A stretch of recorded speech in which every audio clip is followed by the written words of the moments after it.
I will call to order this District of Kitimat regular council meeting for Monday, February 5th, 2018. First, under delegations and presentations, we have Sergeant Morgan from the RCMP, our monthly policing report for December 2017.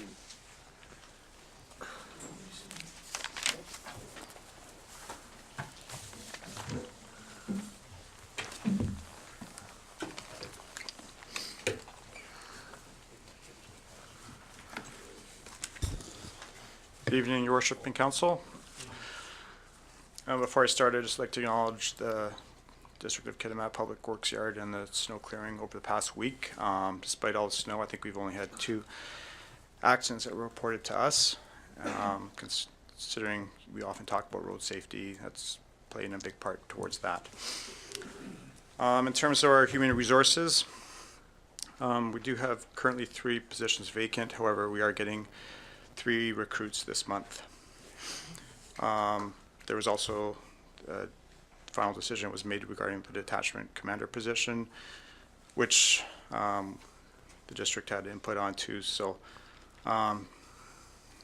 Sergeant James Fensky will be arriving this spring from Grand Forks. He's previously served in the Northwest and the Nass Valley, and has also worked in Stewart, Fort St. James, and a few other places too, Mackenzie. Actually, he's a troop mate of mine, so I know him fairly well. December was a busy month for community events. Among a new event we did have was we partnered with Green Ball with her Christmas telethon on Easy Rock, and No Frills, and Wendy from Envision also helped out, and we did Cram the Cruiser and had 19 shopping carts of food and cash donations also to the Kitimat Food Bank. Training is also, we did finish off the mental health first aid and the assist training, so every member in the detachment has had one of the courses. In terms of the police report for December, we did have 297 calls for service. It's a slight increase on the 10-year average. In terms of the actual files, there were 2 assault with a weapon. One of those did go to Crown Counsel. However, the victim had fled the scene, so that was not approved, and one likely will be scored a little bit differently in the coming month. In terms of the 12 assaults, 8 of them were domestic related. 4 cases were referred to Crown Counsel but not approved due to either there's not a substantial likelihood of conviction or not in the public interest. 2 charges were approved of the 8, and 2 of the 8 charges are still pending for March court date.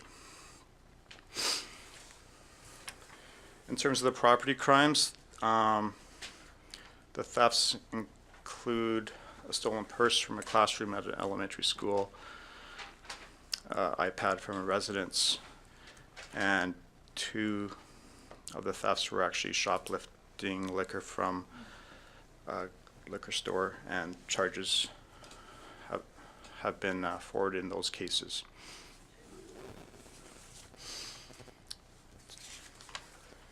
In terms of some provincial offenses, there were 14 mental health cases for the month of December.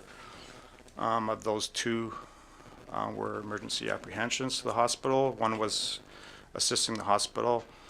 In 1 case, a ride was given to somebody to go to the hospital. A couple dementia-related calls for service, and the other ones were kind of assistance where there was no apprehension.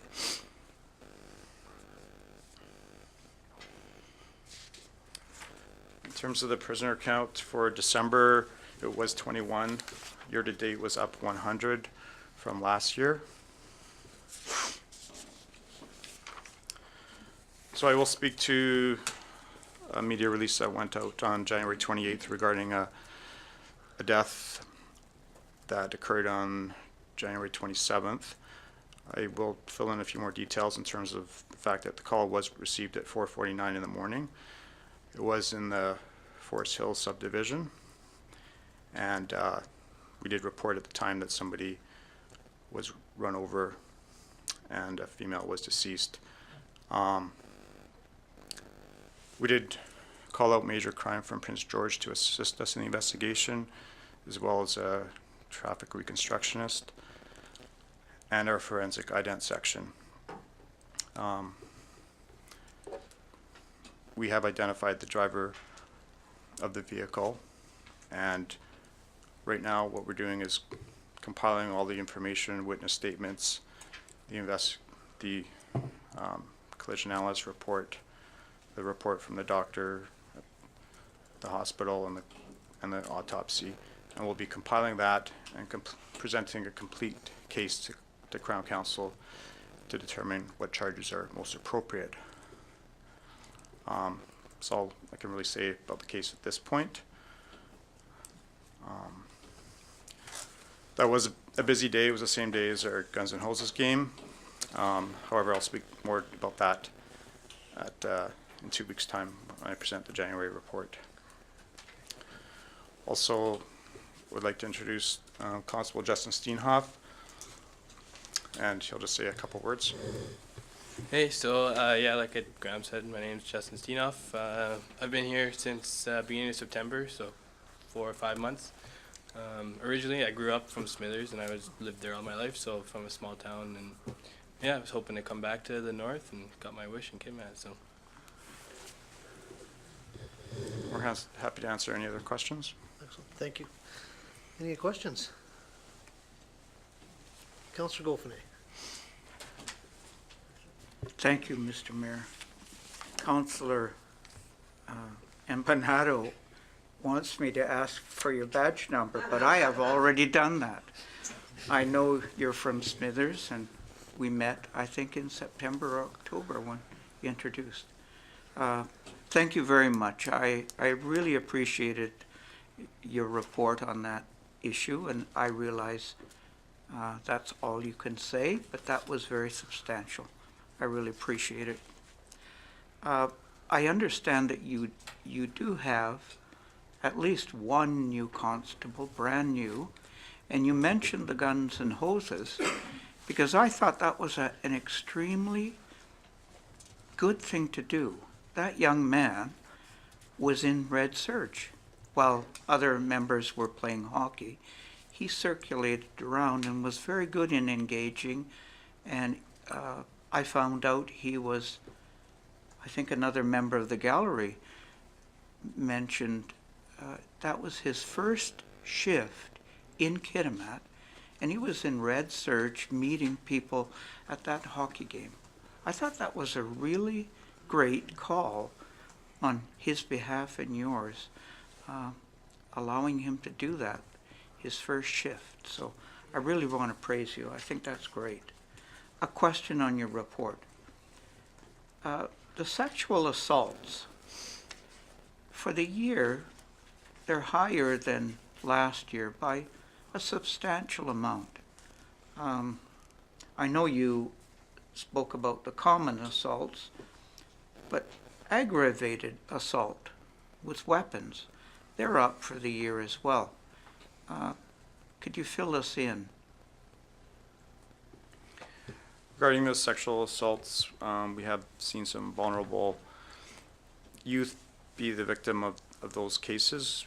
There is a committee that has been established that met as recently as January 16th to discuss ways to protect the youth and support them a bit more so that they aren't victimized, be it after drinking or in other ways. In terms of the assaults with a weapon, sometimes it could be as simple as a pepper spray. It could be a bodily harm. I do try to report on those cases every month. That being said, the aggravated assaults, they were down a little bit too. So at the end of the day, we talked a lot about domestic assaults, and at the end of the year, we have 7 more domestic assaults. But of those 21, I'm not sure off the top of my head whether they're all founded or whether charges, what percent of those resulted in charges. But Kitimat's still a very safe community, and I can report back to you further on that number. Thank you. Councilor Empanado. Thank you, Your Worship. There is one thing two things in the report that struck my attention. One is the rise in the calls for the mental health rate, in the mental health calls. But then the detachment did respond to that, and I see out of those 5 trainings, 3 of those are for mental health, preparing the staff to respond to these calls, right?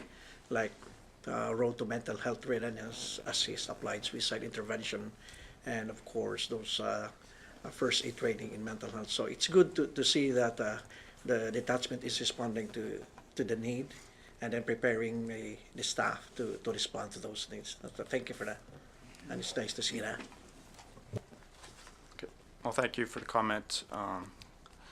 Over the course of the year, there were about, I think, 4 or 5 sessions with 20 to 25 people in each session, and it's also people from the community. So it's raising the awareness too, and it's raising not only the police as people that can assist, but the general community.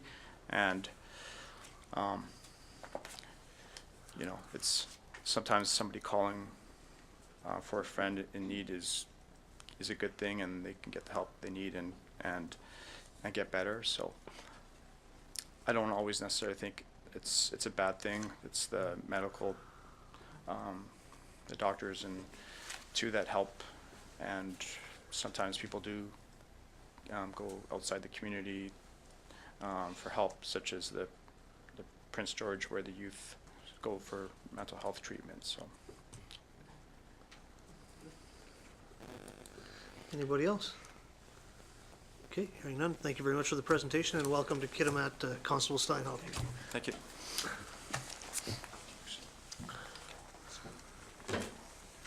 Next, under delegations, we have Trent Bosens, Fire Chief, the tsunami event.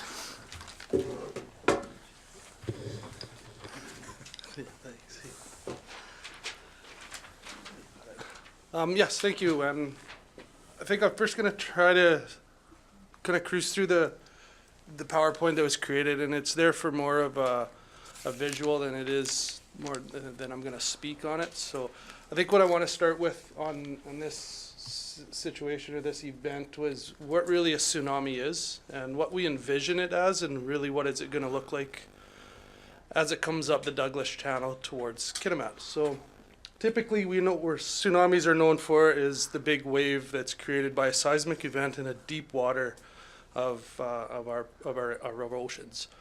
The exception to that is if there's a landslide within the Douglas Channel, that'll also cause or could cause a tsunami, and then obviously other scenarios that are really out of touch in the sense of what we're looking at today.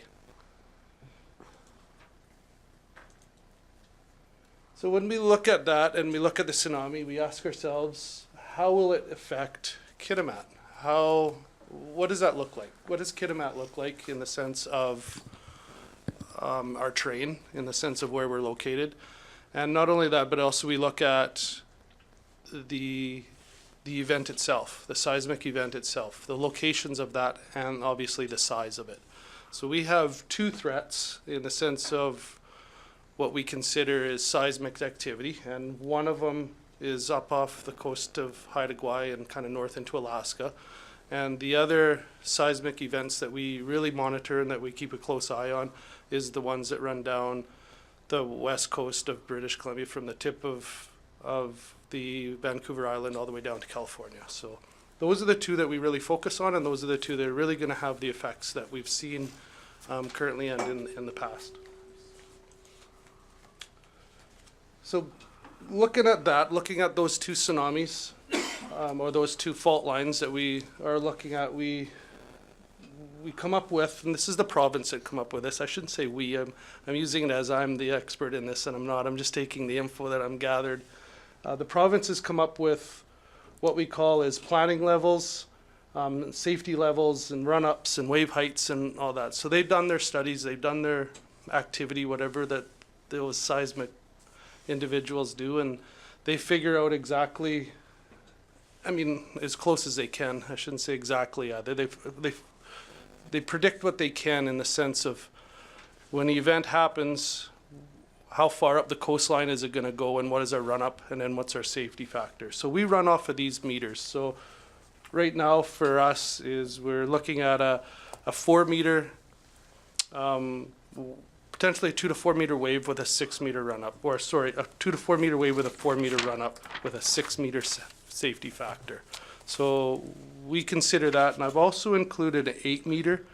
And the reason why we include 8 meters in our emergency plan is when we look at the seismic activity from the tip of Vancouver Island down to the west coast, California, that's a substantial fault line, and the type of fault line it is creates a substantial amount of movement and historically a very large tsunami wave. So when we look at that and we look at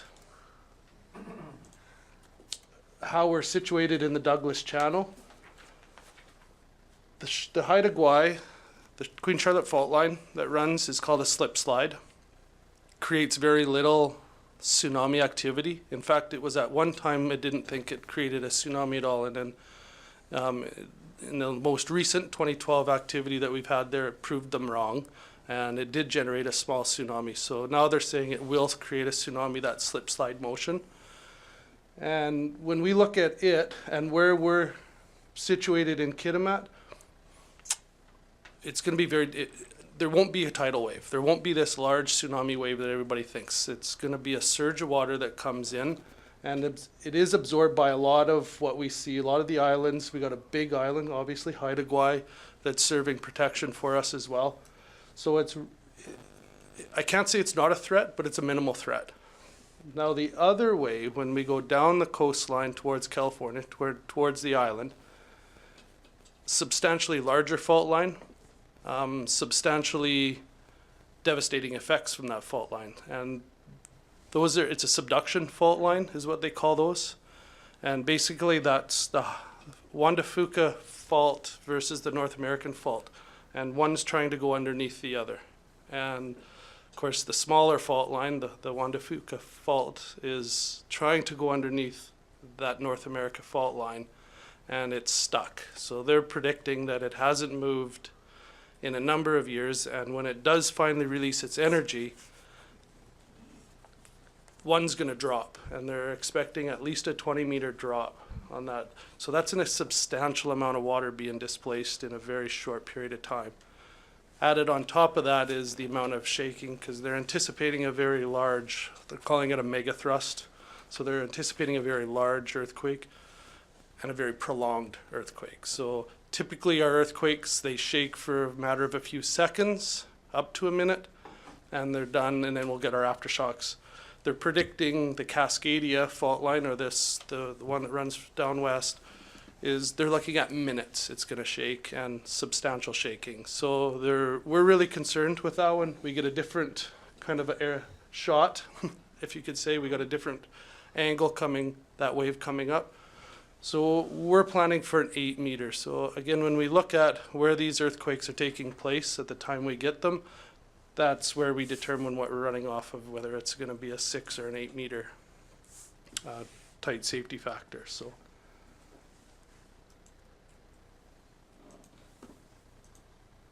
This is just a map that gives us, and I put it in front of you just because it's harder to see. This is a map in front of you that's showing a 4, 6, and 8 meter. So our 4 meter is where they're predicting that water to come to. 6 meters our safety factor, and then we have the 8 meter where we're anticipating that megathrust displacement to potentially to go. So a lot of other factors that we consider too is, of course, time of year, our tide heights, our river flows, All that really plays a factor in the amount of water that's going to be displaced and the amount of water, how high it's going to go when it does finally reach shore. One thing I do want to stress, though, is it's not going to be a tidal wave. It will not, and you will not see a tidal wave come into the Douglas Channel. It's going to be a surge of water. It's going to be a flood-like activity, for lack of better terms. And it's just going to be a prolonged rising of water up until that roughly 6 meter mark. So again, there's always factors that are going to play into this, but we have to start somewhere. We have to plan somewhere. So if we anticipate something larger, if we get recordings of our buoys that we have access to that are in the ocean that are showing us different, then we have to plan for that. But keep in mind too, we're talking few hours, minimal hours at that for us to react to this too. So these are decisions that are made very, very quickly based off information that we can gather very, very quickly. So what does this mean? So just to recap, deep water seismic event would expect a surge of water with a run up of 4 meters. And we are planning to, with that, we're doing our safety factors and our planning exercises based off of 6 and 8 meters. There's going to be minimal impact to residential, commercial, industrial sectors based off of 6 meters. When I say minimal, it doesn't mean that we sit back and we don't look at and we don't prepare to evacuate. That's not what I'm meaning here. What I'm meaning is there's not going to be the historical value of what used to be looked at as what the tsunami was going to do versus what it is now. Historically, it was planned to be a 30-meter wave come in. So that has since been proven wrong, and we're now running back with what we got here. So we still plan to evacuate. We still did evacuate in this last event based off of 6 meters and based off of safety factors and based off of just precautionary reasons. So their houses or these residential areas may not be flooded, but they may be cut off. And so that's why we want to react sooner than later and get those individuals, get those residential areas evacuated. So not so much that they're going to be flooded, but so they're not cut off to either services or potential of getting to where they need to go in a hurry. So that's kind of how we say when the minimal impact to these areas. When we say that, it is based off of the norm and what our normal situations will be. So different factors bring in different criterias for us. 8 meter will involve public safety, as you can see on the map. All the red is an 8 meter. It will involve public safety. There will be an extensive evacuation taking place on those. And again, that's planned for. It's followed in our evacuation procedure, and that's why I have Graham to talk about the evacuations and how they take place and the amount of coordination and the amount of preparing and the amount of work that it takes to do that, and all the way through to notifications. Factors that we consider. So the location, which I talked about, size and strength of the earthquake, tide heights, river flows, wave height, and frequency. And we get those readings from the buoys out in the open ocean. We have access to those on apps and phones. And actually, I'm lucky I have one of my deputy chiefs is an avid boater, an avid ocean. He's a wanderer out there, so he knows what's going on. So I use him, and I used him extensively on the night of the tsunami warning that we got. And then other community activities. So we rely heavily too on Prince Rupert and Haida Gwaii. What's happening there? How are they being affected? So typically on that Queen Charlotte fault line, they're more in line to get hit first than we are. So it doesn't give us a lot of time, but as the event's unfolding, if they're not being impacted, then we have a pretty good idea that we're not going to be. So it's a resource for us, and it helps us with the decisions that are being made. Alerting and emergency management. Emergency Management British Columbia, EMBC, is a receiving authority from the National Tsunami Warning Center. which that is located in Alaska. And then the one they actually report to, the one in Hawaii. So it's probably more than we need to know. We just know we get that notification from Alaska to EMBC, and EMBC gives it out to the provincially in the sense of who will be affected. Tsunami message is issued by the National Tsunami Warning Center and EMBC. We use the same alert levels, so there's no miscommunication if one's an alert and one's a level 2, or one's a warning and one's a level 3. It's all the same thing. We use the same language across the board. Information statements and also cancellations are sent through the same, so it may not be an alert, it may not be a warning, but they will send us information alerts or information emails as well, and of course the cancellations come from the same place. Each has a distinct meeting and relating to the recommended level of response. So we have all that in our emergency plans in the sense of what we should do if it's this. If it's this, if they're giving us a warning, this is what we're doing. If they give us an alert, this is what we're doing. So it's laid out for us in our emergency plans quite nicely. The function of emergency management is to determine the extent and magnitude of the tsunami threat to the community and carry out necessary actions. That's a big one for us. It's not just a matter of getting the alert from the province and acting on it. It's get the alert from the province. We need to get a number of personnel to the EOC because there's a lot of work that needs to be done in a very short time.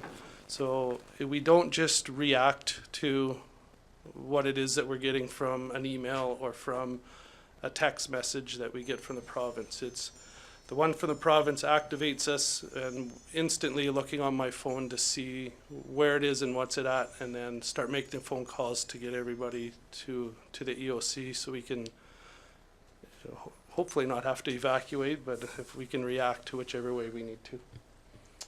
This includes assessments of public safety threat, property loss potential, environmental damage, and economic loss potential, and informing authorities in order to activate plans and notify populations at risk. The first and foremost of our priority is obviously the population. If we can't protect that, then we're not doing our work, we're not doing our jobs. So that's our first priority. And then from there, the priorities, they move down, and when we know there's not a threat to human, there's not a threat to the population, then we start moving down the list of how can we protect the environment, how can we protect economic loss, how can we protect, any other impacts that this may have. So, and that, in part of protecting those losses is also keeping the public from, we never want to start a panic, we never want to start and raise a concern that maybe that concern's not there, and it creates a lot of extra work for us, especially if the event unfolds in the sense that it may change. We may need to evacuate, and we may need to move population from one area to another. And if the rest of the population is coming in to either help or see or look at their loved ones, it makes it very difficult for the emergency responders to do their work. So we can talk about the notifications in a minute. Public notifications. How is the public notified? So we do it a number of different ways in Kitimat.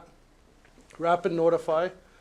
We have about 4,000 users to date on it. We use the District of Kitimat approved social media sites, and I think that's a big one for everyone to understand, is the approved social media sites. If you're going to go to a social media site to look for information, go to the accurate ones. Go to the ones that are going to have that right information. And for us, for Kitimat, it's our own Facebook, our own website, and our own Twitter accounts. That's going to be the most accurate information that you can get. Face-to-face or door-to-door communications, we will be knocking on your doors. We will be coming to each and every household that's in the evacuated area and asking you, telling you, directing you, whatever we need to do to warn you of what the event is. Loudspeakers, we have loudspeakers in emergency vehicles. Basically act as the siren, but they can hear your voice over it. So we can do the sirens. We can also do voice over siren, which gives that notification of what the event or what the warning is. And then, of course, the radio and television also has a lot of information on it. So, most accurate and reliable, again, is the DOK issued stuff. I stress that in the sense of getting accurate information and going to the right media places for that. Notifications sent out to public only when accurate information is obtained. So this is another key one for us, is we're not going to send information out that's it's not factual, or it's not proved either right or wrong. So the last thing we want to do is put information out then have to retract it. So we want to make sure that our information is accurate. We want to make sure our information is the right information that's getting out there. Notification is sent out as early as possible to the population at risk. So that's our priority. Those individuals, those areas, those groups, if we determine they're most at risk, those are the ones that are going to get the message first. And that's typically going to be by RCMP members, or by fire members, or by search and rescue, whoever's out doing that type of notification. All remaining population is to receive notification once the risk population is considered safe or notified. So it's always a priority sequence for us, in the sense of how we wanted to get that message out and who we want to get it out to. And then a good note, or a highlight of this, is community notification is a priority based on situational requirements. For every action taken, there is a reaction that needs to be evaluated, prioritized. So that's where we don't want to just send out that mass notification before we get the areas that we need to evacuate out first. Because what we found in any emergency situation, when there is an emergency, lots of people want to come and see, want to come and help, which is great, but sometimes it hinders that response and that work of the emergency responders to get individuals out. With Kitimat, we're very limited on our main roadways, our main arteries, and if we plug them up with the wrong vehicles or the wrong situations, we're going to have a very hard time getting our emergency vehicles or buses or whatever we need to get people out. So I don't know if you want to speak on that at all, or wait for questions. Yeah, so the evacuation would be directed through the EOC, and for example, on this most recent event, there were 2 RCMP officers working, and when we did get the alert, we did call in 8 more officers, so we had 10 officers that were ready to evacuate, and that did evacuate that evening. Yeah, and to supplement the RCMP, we did have fire personnel there, as well as the search and rescue group. We called them and had them on standby as well at the fire hall, waiting to be deployed. So there was quite an activity in the makings while this was happening, which thankfully we didn't need. Evacuations. Does Kitimat have an evacuation plan? Yes, absolutely, we do. The evacuation plan covers a coordinated evacuation of persons and animals from an area that is either threatened or potentially threatened by nature or human-caused event. Evacuations may be limited to a single building, which obviously in the sense of fire, we do that quite regularly. If there's a single house fire, we'll evacuate those around that fire that may be in the direction of the smoke.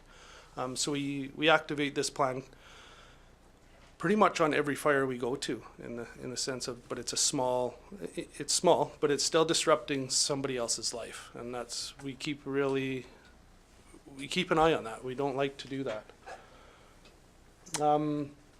It may be groups of buildings or an area such as a whole community or portions of. So we break our communities up into sections, and if we need to evacuate a section, that a section gets assigned to either RCMP or Kitimat or the fire, and we boots to the ground basically. We notify through all the social media sites, but it's literally boots to the ground, and we're going in and making sure that those individuals are evacuated, they have all the info that they need, and transportation is arranged. And that's another point that I should make, is transportation on that night of the tsunami was already involved as well. So we had the bus lines notified, we had bus lines on standby if we needed them to get the vulnerable groups out of the way. So some The elderly may not be able to drive or may not have means of moving, so that's all formulated and all considered in the sense of how we operate through the evacuation plan. The purpose is achieved by detailing evacuation considerations, hosting arrangements. So it's one thing to evacuate a certain population or a certain area, but where do we put them once they've been moved out of their homes? So we have hosting arrangements with a number of different organizations around town that we utilize. Transportation management, which we talked about, and then return planning is when do we let them back into their homes and try to get their lives back in order. Typically, our evacuation plan is used on a specific, it's catered to a specific event. So it's a very general plan. It's very difficult to try to figure every perfect in every option or scenario. So we adapt it to every specific event we can. Extensive coordination amongst numerous departments and governments. It's a big thing to evacuate. It takes a lot of effort. It takes a lot of work. There's a lot of considerations. Where people are staying, their medications, their pets, their homes. They're leaving their homes behind, and that's another activity that the RCMP shoulder is. Once those homes are empty, once those people are out, who looks after their homes for them? So when I talk evacuations, there's 3 stages that we run off of. Stage 1 is an alert. We basically just inform you that there's a potential. Stage 2 is an order. That's where we actually do evacuate you. We order you to leave. And stage 3 is the rescind, is when the event's over with and the area is safe to go back to, then we let you in. We typically just don't open the gates and let everyone go in, and it's typically strategically we let those go back in. Questions? Thank you. Any, Councillor Feldhoff? Thank you, Trent. Just a couple questions. The rapid notify system that we have, if you have a cell phone, you have to register to get it, but are landlines automatically included? Yes and no. So landlines are included if you're in the white pages. So if your landline is registered in the white pages, then it's automatic for you to be signed up already to receive those messages via landline only. So if you had a landline and a cell phone, only your landline would be registered. You have to physically phone in or go online and register yourself that way. Yes, follow. Thank you. As I understand the map here, the red is kind of the worst case 8-meter situation. Mm-hmm. And in that situation, I guess the majority of town would be well above, but there are a few areas that even the dike would not hold back the potential. Absolutely.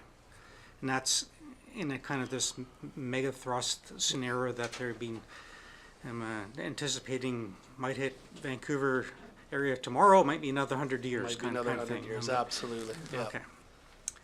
And my last question is, when we look at the highway between Kitimat Village and town, there are parts of it that are at a lower level. Is the village maintaining their own kind of tsunami evacuation to their own higher ground, or are they driving into town to as they did in the past in some of the winter storm situation, or are they disciplined to not drive down that highway? Right. So we encourage them not to drive down the highway, and I think the villages they're in a position where they're now quite organized in their emergency response. And from what we've seen, and I haven't had a chance to talk to their chief yet, but what we've seen and heard from them that night is the majority of their community evacuated to high ground and didn't drive down that road, just for the simple fact is, you're absolutely right, there are places that even at a 6-meter it's going to be over the road, so that's telling us at a 4-meter it's very, very close. So it's our advice not to drive down the road. That evening we blocked the Kitimat Village Road from any access, so nobody could go down the road from Kitimat side.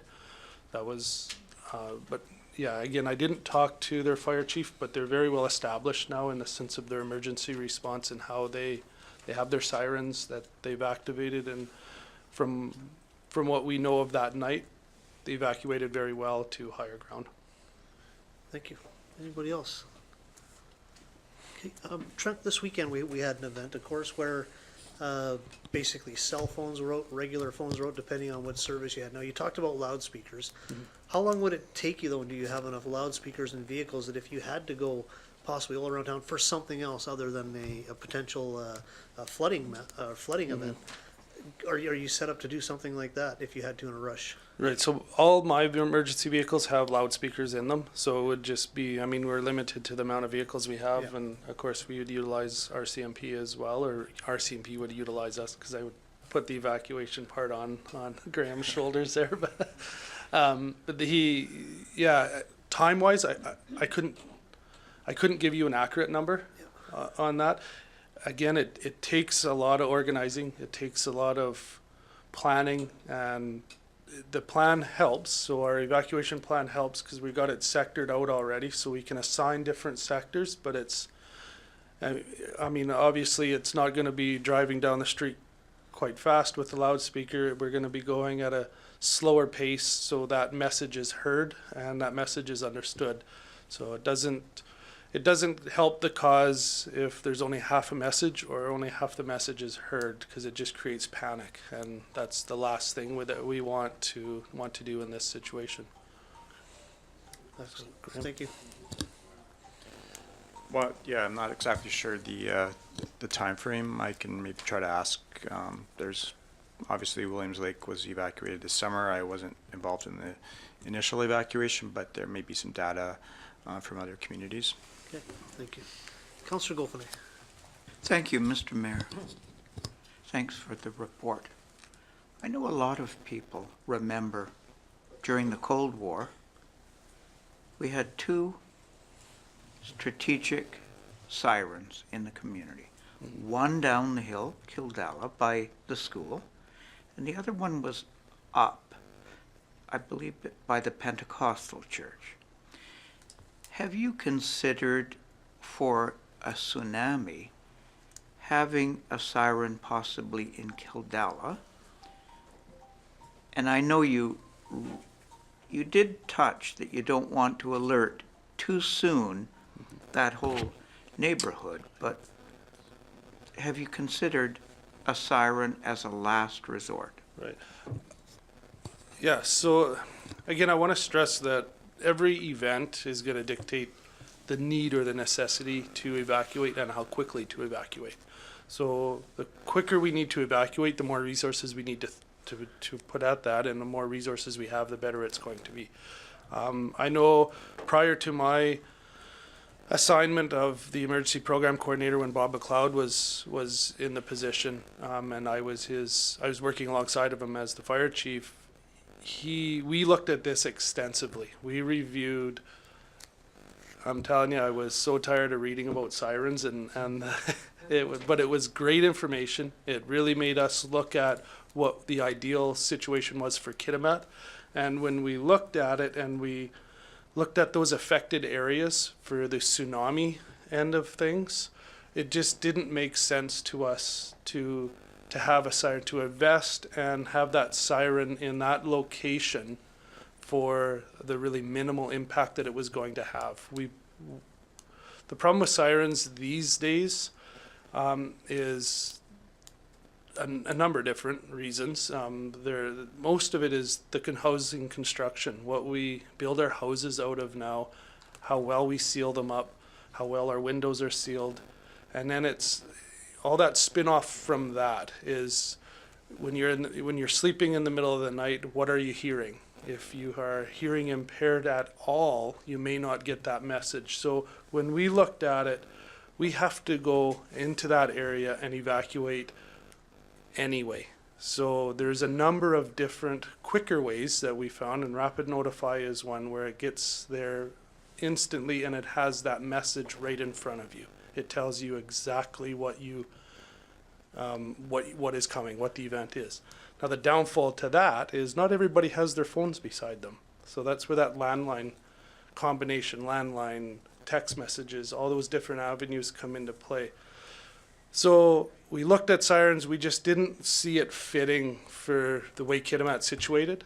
Really the purpose of a siren, is for outdoor, is for those to hear that are outdoors already. So when we look at those communities that have it, they're typically along beaches. They're typically along open areas where a lot of the public is outside of their homes or outside enjoying that activity, and they can be notified that way. So we did a lot of work on this, and it just, for that very small population that the tsunami is what we're told is going to be affected, we couldn't justify going that route. Any other, Councilor Empanado? Thank you, Your Worship. I know that they became a mock exercise for us from the AOC and to the people around. It created awareness, right?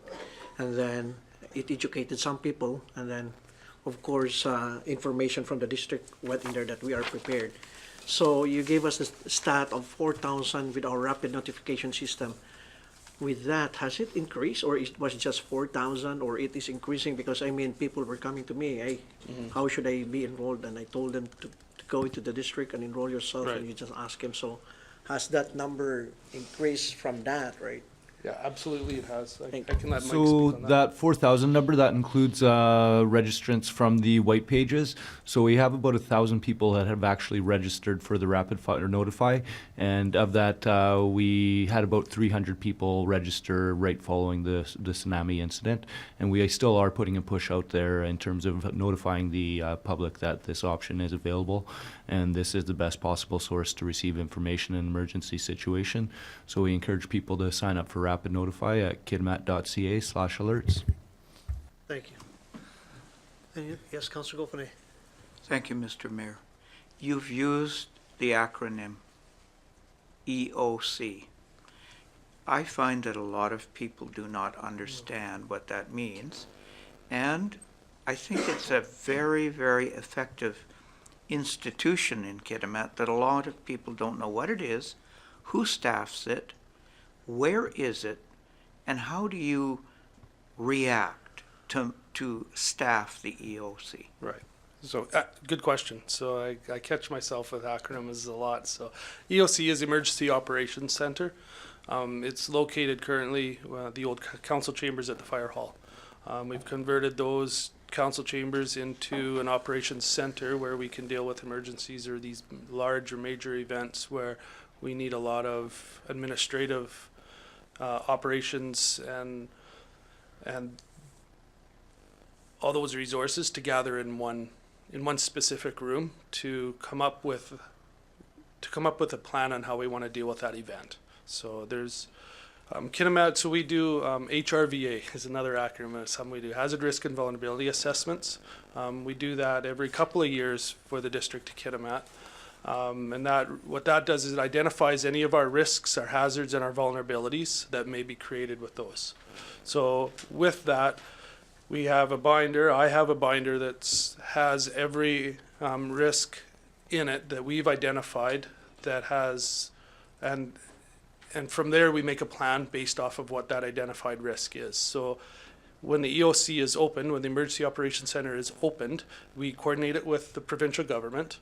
We get what we call as a task number. We let them know, we let the regional operations center know that we are activating our Emergency Operations Center, and they are there to support us as we are to support our troops on the ground. So if it's whatever the operation is, whatever the event is, you're going to have an operations section that's going to be either at the incident itself. So there'll be the incident command there.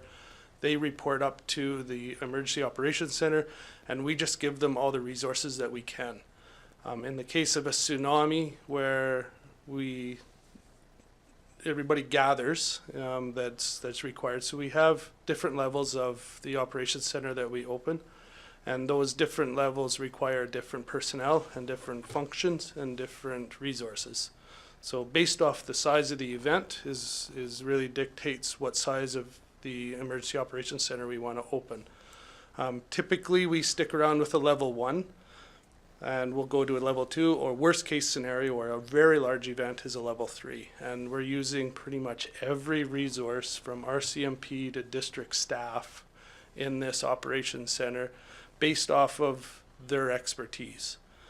So for an example, when the emergency operations center is open, my first call goes to Warren, and I get Warren up into the EOC as quickly as he can get there, and he's what they call the director. So he's basically directing everybody in the sense of we're giving him all the information he needs to try to get the situation under control, or get the resources that we need to get the situation under control.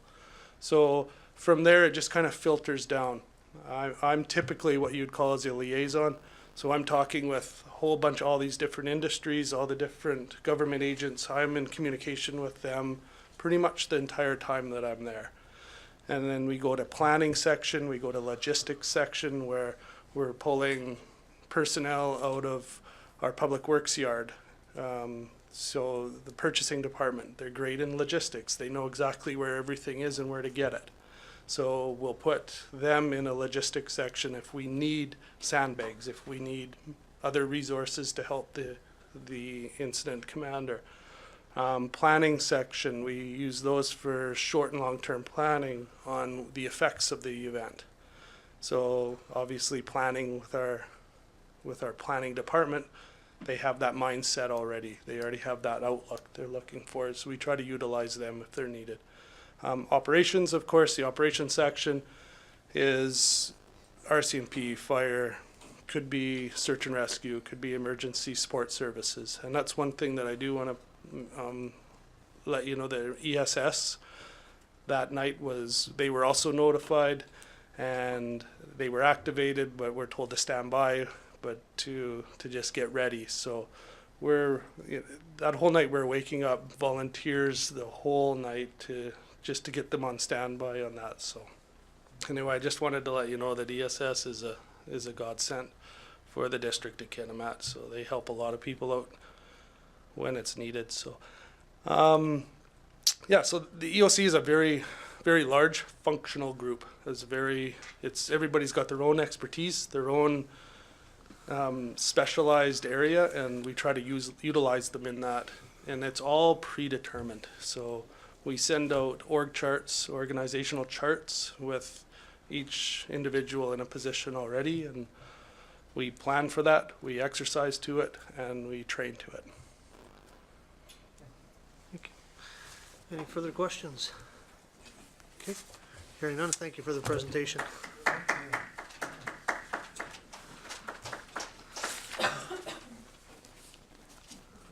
Is there any public input or questions on the agenda items for tonight?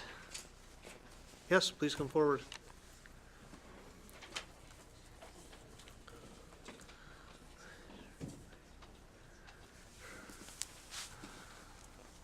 If we could just get your name and address first, please, and. David Johnston, 48 Finch Street.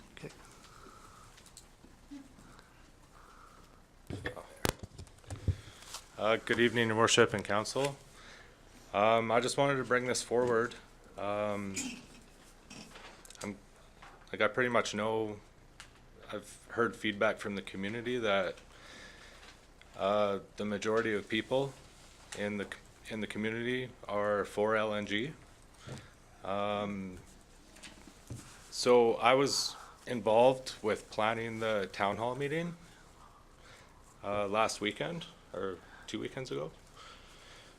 And one of the calls for action that came out of that meeting was to write Minister Morneau about the steel tariffs. And so we're kind of trying to keep the momentum going with we had quite a large response. About 300 people showed up. So we've actually drafted a letter that we're planning to send to Morneau, to Navdeep Bains, who's the Minister of Innovation, Science and Economic Development, and to Nathan Collin. as a call to action for them to reduce, if not eliminate, all these steel tariffs. I have copies here if I could hand them out to you, and we'll be at Save On Foods and No Frills. We'll have tables set up with "We Want LNG" signs, and we're going to be offering anybody who comes through a chance to sign onto this letter, and we're hoping to fill up a few Xerox boxes between here and Terrace. And I've also got my father in Courtenay, BC, on the island. He's going to be trying to get as many signatures down there as possible. Okay. So yeah, if you guys would all like a copy of this, and Staff will grab it from you. yeah, okay. Okay. And we'll be tomorrow morning, actually all day tomorrow we'll be at Save On. And then Saturday, Sunday coming up. And yeah, if any of you would like to further look into it, we'll have media there, and all the media is going to be there tomorrow too. So if you have any more questions, you can contact me directly. We did write a letter to the government over 3 months ago about that, Mm-hmm. and we actually already received a response on it. Okay, Yeah, but good to let everybody know you're gonna be there. excellent. Okay. Hopefully we can get thousands more of letters to them. Councillor Feldoff, you have a question? Thank you, Mr. Mayor. Just same comment on page 67 of the agenda as a response to the letter we wrote on October 13th. Okay. Regarding this. It's very important. We meet with LNG Canada and the other proponents on a regular basis, and have a meeting with LNG Canada tomorrow for a project update, and then we'll fine tune our response in terms of how we can be help move roadblocks. But certainly the effort that you're putting forward to, I think, is good, because this is a problem right now with the. Yeah, And I've we been need- talking to Susanna Pierce directly, and We this need is to the get it. biggest issue in the It's way. a problem, yeah. Thank you. Yeah. Thank you. Right. Any other questions? Okay, thank you. Thanks. Any other public input or questions on the agenda items? Okay, hearing none. Any media inquiries? Nope, okay. I'll take a call for any new business. Councilor Empanado? The late item will be part of the motion. Okay, so under motions, we'll put that? Okay, thank you. Anybody else? Hearing none, I'll call for adoption of the agenda as amended. So moved. Seconded by Councilor Feldoff. All in favor? Opposed? None. On to minutes. We have the minutes of the regular meeting of council for January 15th, 2018. Thank you. Seconder? Councilor Feldoff. Any discussion? Hearing none. All in favor? Opposed? None. Next, we have the the minutes of the special meeting of council for January 22nd, 2018. So moved. So moved. Seconder? Councilor Rattay, thank you. Any discussion? Councilor Gopinay. Thank you, Mr. Mayor. I just wanted to declare on page 14, I did state in that meeting a notice of motion. The notice is ready, but I just wanted people to realize I will delay because one of our councilors is tonight, two of them, but one will not return until February 26th meeting, and I just wanted it to be introduced when all of us were at the table. Okay. Just information. Okay. Any other discussion on those minutes? All in favor? Opposed? None. On to motions. Councilor Empanado, support for establishment of Filipino Heritage Month. Thank you, Your Worship. I would like to move that the District of Kitimat support Federal Motion 155 that seeks to annually declare the month of June, Filipino Heritage Month, and that a letter be sent to the Member of Parliament for Scarborough Center, Salma Sahid, in support of Motion 155. Thank you. Do we have a seconder? Councilor Gopinay, would you like to speak to the motion, Councilor Empanado? Thank you, Your Worship. 2 weeks ago, I just received a communication from the office of MP Salma Sahid with regards to the federal motion. I was a little bit humbled and applauded that the non-Filipino person put this motion to the federal government, right?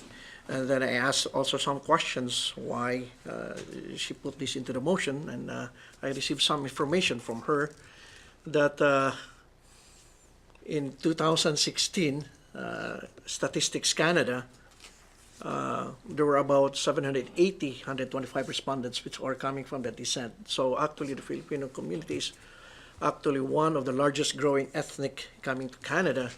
And then part of BC is 145,025. So it is a growing community, and it has impacted socially and business and whatever in the Canadian society. That's why this motion is in there. So I was humbled and applaud to support such motion from somebody out there in the East. Thank you. Thank you. Anybody else to speak to it? Councillor Goffney. Thank you, Mr. Mayor. I would support this because I realize it's the principle. It's not that we're singling only one community. We're merely acknowledging one community. And I would hope that other communities would be recognized through Parliament as well. There are many people in Canada that came from outside, my family included, and I don't see this would not preclude recognizing the immigrants that make Canada up. So I would support it. I hope it precipitates a lot of other groups asking for the same thing. I would be happy if they did. Thank you. Any further discussion? Okay, I'll call the question. All in favor? Opposed? None. Next, under bylaws, we have the third reading of bylaw number 1915 regarding municipal government and cemeteries amendment. Councillor Feldhoff. Thank you, Mr. Mayor. I move the recommended motion that third reading be given to Part 2 Municipal Government Amendment and Part 7 Cemeteries Amendment Bylaw number 1915-2018 with the recommended amendments to Section 2.10.3.1b. And the amendment would be the one amendment following further down the page here. Okay. Thank you. Do we have a seconder? Councillor Empanado, thank you. Any discussion? Councillor Feldhoff. Thank you, Mr. Mayor. Just have one question for administration on the changes in the following. On page 20, we talk about participating in meeting when one is not in the room. It was always my understanding that. Sorry, Councillor Feldhoff. Could the gallery please be quiet while your voice does carry in here? Thank you. Sorry, Councillor. Thank you, Carry Mr. on. Mayor. I just want to understand whether the persons participating remotely would be considered as part of the quorum. I remember reading something to that effect before, and I couldn't find it in this update. Yeah, thanks. And you're right, we do have the procedure bylaw, and these are just the changes to it. That's why you didn't see it, is because it wasn't included in this section. The procedure bylaw, as it states now, is you need to have a physical quorum, and then this would be on top of that. So you would have to have 4 people here in the gallery itself. Yep. Any further discussion on that? Yes, Councillor Goffney. Thank you, Mr. Mayor. Pursuant to the S.210.3.1b, just clarification, an officer of the district that the CAO is in charge of and can suspend.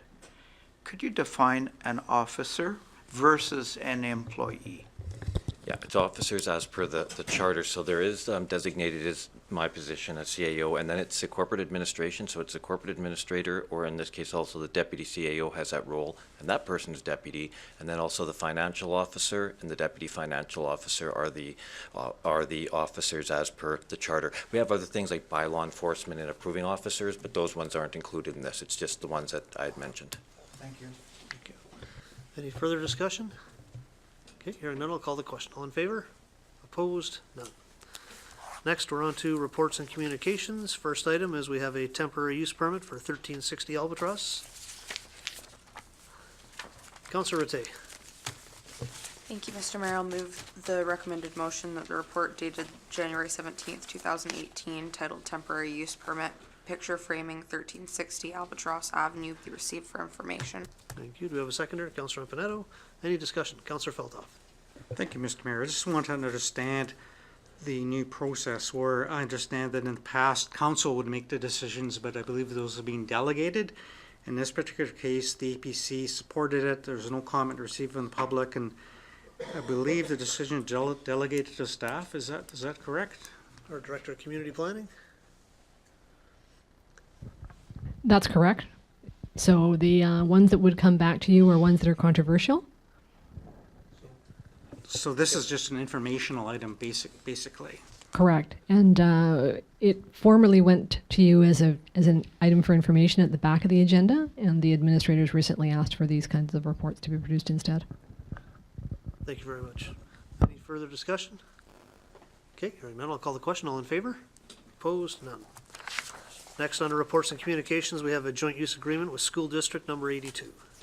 Councillor Feldhoff. Conflict, Mr. Mayor, my wife Okay. is a theater manager, and that's included in the proposed change. Okay, thank you, Councillor.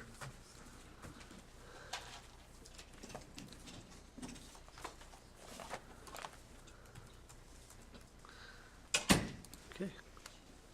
Somebody like to move the recommendation? Councillor Goffin. So, could you read it out, please? I would move that. Thank you, Mr. Mayor. I would move that the shared joint use agreement between the District of Kitimat and the Coast Mountain Board of Education, School District 82, be adopted, and that the shared joint use agreement be reviewed on an annual basis. Thank you. Do we have a seconder? Councillor Panetto. Just for the benefit of those watching, would our Director of Leisure Services be able to just quickly go through what this really means and the area, the facilities involved for both sides?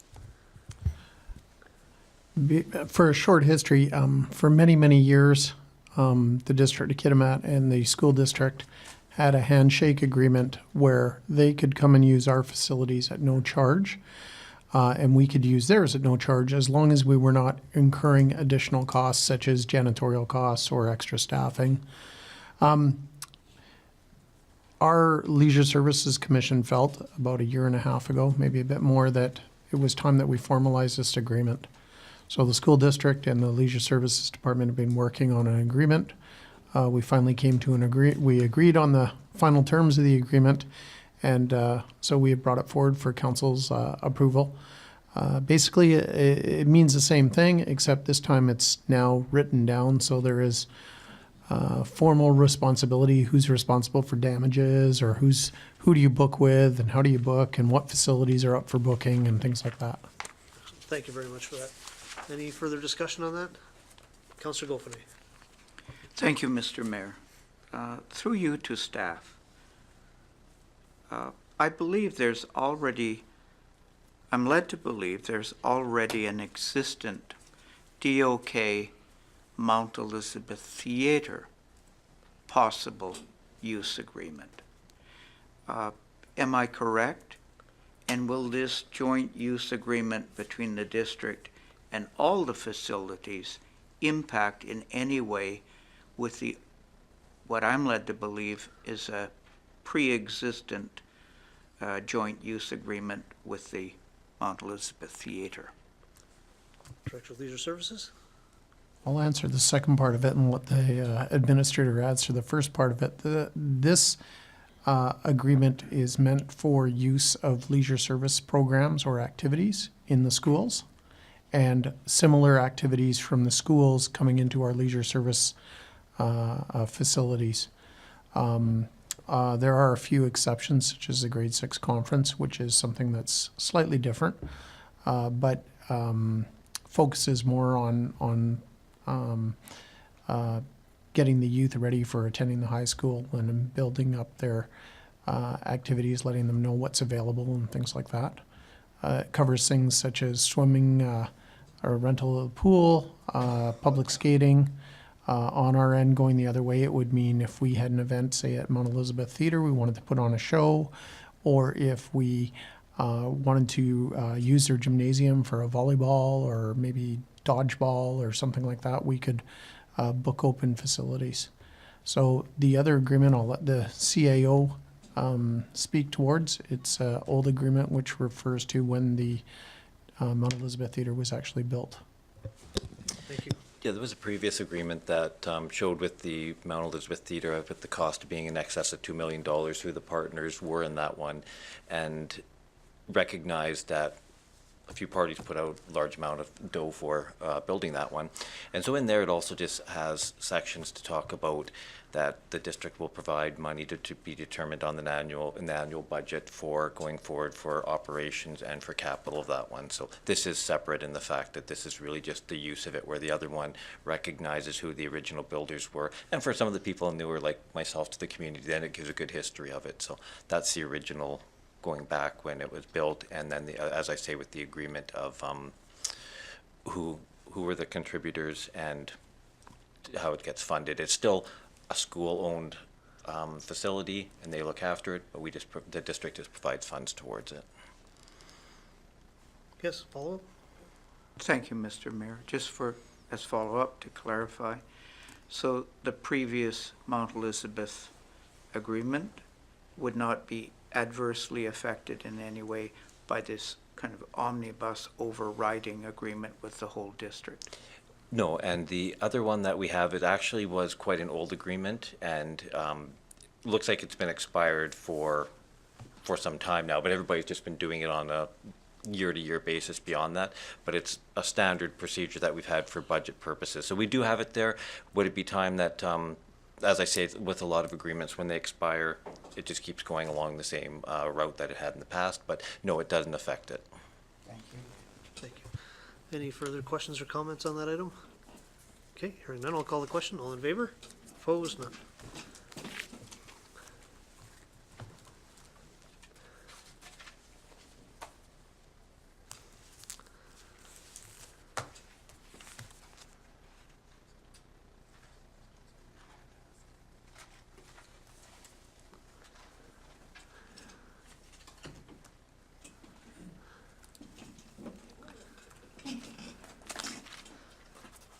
Okay, next we'll move on to Advisory Commission and Committee minutes. First item is Riverbank Camping Committee minutes from December 12th, 2017. So, okay, seconder, Councillor Goffin, thank you. Any discussion? Okay, all in favor? Opposed? None? Next, we have the minutes from the Age Friendly Committee minutes from October 18th, 2017. Councillor Feldoff? Thank you, Mr. Mayor. Move adoption as circulated. Thank you. Seconder, Councillor Panetto. Any discussion? Councillor Feldoff. Thank you, Mr. Mayor. Just a question on the Kitimat Housing Resource Project. Towards the bottom of the page, it talks about the number of affordable units and filling them up and what have you. Is the facility now fully in use, or is there still some is Douglas Place not reach its capacity yet? Director of Community Planning. I believe it was scheduled to be completed or fully occupied at the end of January, but we can check on that and get back to you. Any further questions on that item? Okay, hearing none, I'll call the question. All in favor? Opposed? None. Next, we're on to the Age Friendly Committee minutes from November 15th, 2017. Councillor Feldoff. Thank you, Mr. Mayor. Once again, I move adoption as circulated. Thank you. Seconder, Councillor Panetto. Any discussion?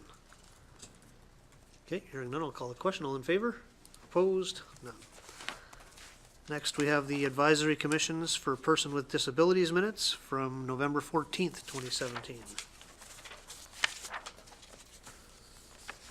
Councillor Feldoff. Thank you, Mr. Mayor. I move adoption as, or not adoption, or receive the minutes. Okay. As circulated. Councillor Panetto, seconder. Any discussion? Councillor Goffin. Thank you, Mr. Mayor. Last page, 51. I know this has been a recurrent topic of discussion. That is the, I guess BC Transit put that bus stop at the entrance to town. this side of the turnoff to Heisla Village. And I know the committee there discussed the absence of a crosswalk. It does say this should be raised with the Ministry of Transportation. I'm wondering, subsequent to this meeting of the committee on November 14th, have we put that concern in front of the ministry again? Through you to staff. I'm not sure if it has gone through. If it's going to be, depending on where the actual crosswalk would be located, it could be within the district boundary. So we'd have to do a follow-up on that one and then to see whether it's something to go through the traffic committee and such. So sorry, I can't answer that one myself with it, but we will be taking a look at that one just because it had been raised originally. So that's the best I can give you right now, sorry. Thank you. Councillor Faldoff. Thank you, Mr. Mayor. Through you to our staff again. It makes mention in the minutes here about the museum chair left tonight, and I think in our budget we'd left it in there, provided the museum were able to secure a grant. I thought I read something somewhere recently that they were successful. Do we have any feedback on the status of the museum lift project? Or Director of Engineering? Yes, the funding was secured through the gaming grant, so we did receive a notice here in January, so we are in the process of initiating the project as we speak. Thank you. Any further discussion on those minutes? Okay, hearing none, I'll call the question. All in favor? Opposed? None. Last but not least, we have the Advisory Planning Commission minutes from January 23rd, 2018. Councillor Faldoff. Mr. Mayor, I move receipt. Thank you. Seconder, Councillor Goffinay. Any discussion? Okay, hearing none, I'll call the question. All in favor? Opposed? None. We have no new business tonight. On to Mayor and Council reports. I'll start off with Councillor Feldhoff this time. Nothing comes to the top of my mind at this moment. We'll share the earlier presenters' concerns about the federal government and the need to change the import duty situation to support LNG projects, and that's something that we'll be discussing in more detail tomorrow with Susanna. Thank you. Thank you. Councillor Rattay. Okay, thank you. Councillor Goffinay. Thank you, Mr. Mayor. Attended Age Friendly with Councillor Murphy. I really appreciated the Canadian Association of Petroleum Producers briefing with several members of council. I acknowledge that the Kitimat Hospital Foundation and the Health Advocacy Group have met with administration of the hospital discussing acquisition of new materials and raising health concerns from a few members of the community. I thought Rail Jam was great. The town hall meeting of our new MLA was mentioned today. I thought it was a very good all-day session. The Guns and Hoses. I met this brand new RCMP constable right out of depot, and it was neat to meet him. And I even got an invitation from an Alcan retiree, and I went to the retirees' lunch, and I listened to the Rio Tinto briefing to their retirees, and I thought it was a very good one. And with my colleague, Councillor Empanado, I really liked sitting in and watching him represent us on the Riverbank Camping Committee with the mayor. I thought that was a very good meeting. So thank you. Thank you. Councillor Empanado. Thank you, Your Worship. Yes, it was Guns and Hoses were mentioned. I was really, I still don't understand the game, but anyway, it's nice to see the cops and the fire people were playing in their. Only in the last minute, right? I thought somebody would pull out a gun and because they were jumping at each other. But anyway, what I was impressed with is even though that happened, at the end of the game, they fall in line and shake hands, and then they talk, and that's something to me, right? So, which from our country we can't do that. The fight will continue outside the court, but I see and understand, and that is important to me, seeing people fight, but then at the end of the day, they still go and shake their hands and drink coffee. And then, yeah, it was true. The Riverbank Camping Group is really a very interesting thing. Lots of discussions. I saw the minutes, and they are very productive. And then in the last meeting that we have, lots of recommendations, which I think they need the support of council, and they are very important. And then I think that's where we want it to be. So it will be coming to us. And I thank those people in that group who did share their time and knowledge and effort to be there. Thank you. As for myself, yeah, it was an honor to be at the Guns N' Hoses game and be the puck dropper. It's actually a great event, and I'd like to acknowledge LNG Canada, who this year again donated $15,000. So in 2 years now, $30,000 to go to kids sport. So very generous of them, and a way to be involved in the community. The Rail Jam I couldn't attend, I was in Terrace, but I heard it was a great event. So to all the volunteers and participants, a job well done. The meeting Councillor Golfene mentioned that we had with CAP and with the LNG Alliance was also very informative about LNG prospects in BC, of course.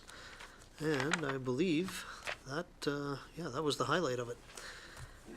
Is there any new business or agenda changes for the closed meeting?